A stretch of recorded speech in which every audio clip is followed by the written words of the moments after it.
VEDA day 6. Okay, looking into the laptop, got the glare, so the glasses come off. Um, Today's Saturday. It's the weekend, so that means lazy mode activated. I have not left this apartment, didn't get out of bed till about 2 o'clock. It's cool. Not really, it's pretty bad to not do anything all day, but when you work all week, as much as I've been doing this week, yeah, I think I deserve to sleep in and just kind of chill and not do anything. So I almost forgot to do this video. I looked at the time like, oh, I kind of need to get this done. I've been playing my Monster Hunter for a good amount of time. Yeah, I know it's kind of like it's kind of a little bit of an addiction. I can't even talk. A little bit of an addiction, but whatever. But today the topic I'm going to talk about is getting a job with these.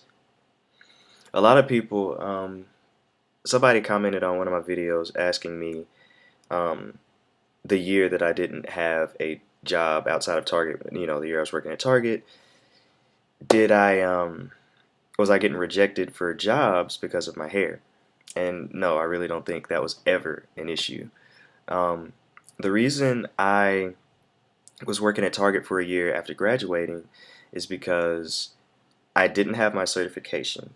I wasn't fully certified. I mean, I graduated, I had my degree, but I wasn't a fully certified teacher.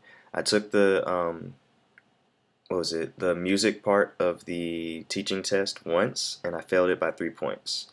And then I didn't have the money to pay for it again, so I had to get a job and kind of try to get the money for that.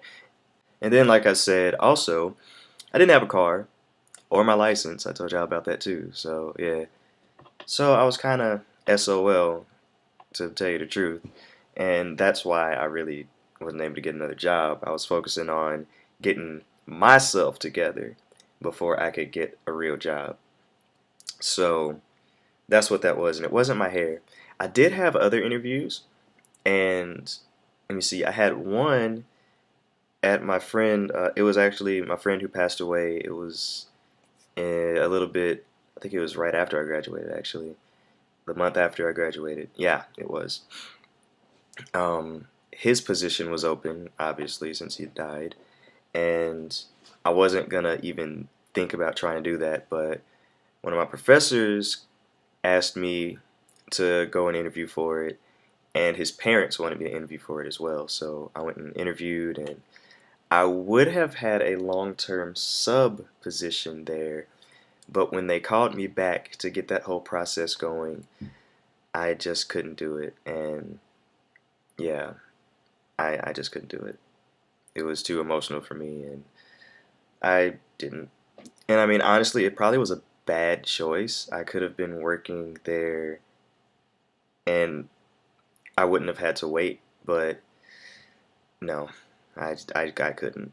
Could not at all. And I mean, honestly, where I am now, things are pretty good, so I think I made the right choice. Um, but as far as interviewing with your locks, I mean, whenever I had an interview, I made sure I tightened up the roots. I mean, they don't look bad right now, but I haven't done them in a very long time because I'm lazy and I just don't feel like it. I interlock a little bit, and that keeps them looking decent. If I have any flyaways going somewhere, I'll try to take care of that. But for the most part, as long as it's not looking crazy, I just go about doing it. But since my job that I got now was so far away from home, I actually had my interview over Skype. Now, what I was going to do with my hair, because I want them to know I had it, at first, I was going to have it tied back, and since I'd be on camera, it was going to be back, and you wouldn't be able to tell that I had all this hair. So I'm like, you know what? I want them to know that I have this hair. So what I ended up doing is I had a headband on that just kind of kept it out of my face, but it was still hanging down like this. So they knew I had a lot of hair, and it was not a secret. And I never want that to be a secret or anything. This is just hair, and as long as you present yourself in a professional manner and you know show your credentials and everything and just show that you qualify for the job, you should be fine. I mean, if you walk in there with some hair, your dreads, and they're looking kind of beat up and raggedy and stuff, yeah, you might have an issue. But if you have them looking nice and, like I said, just come in there professional and just show what you know what you're doing, you should be fine. I started my career having long locks, and no one's had anything to say to me in administration or anything, because I go in, I do what I have to do, and I keep it professional. So don't worry about trying to get a job with locks. Go in, do what you got to do, and if the job is right for you, you'll get it. If somebody has an issue with your hair, forget them. Um, Leave me some comments down below of some topics you would like me to talk about, because I don't know if I'm going to keep up with the whole this is what I did in my day, whatever. I want to talk more, get to know you a little bit, especially since I don't vlog as much anymore. So I probably have a completely different audience than I used to.